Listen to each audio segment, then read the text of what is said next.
How to open a new trading account in Zed Capital. Step 1. Log in to your Zed Capital account. Begin by logging in with your Zed Capital username and password. Once logged in, locate the Open Live Account option at the top of the screen. After logging in, you'll see 2 steps.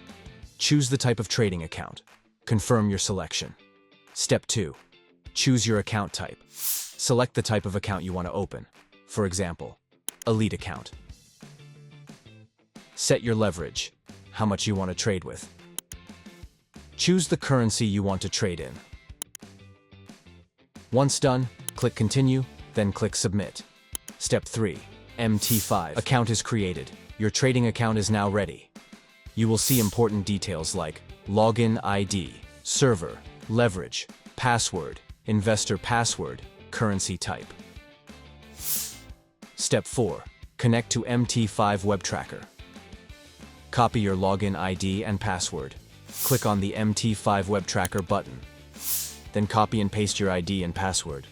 Then, click Connect to Account. Step 5. Start trading. Once connected, you'll be taken to your trading dashboard. Here, you can view your live trading chart and start trading.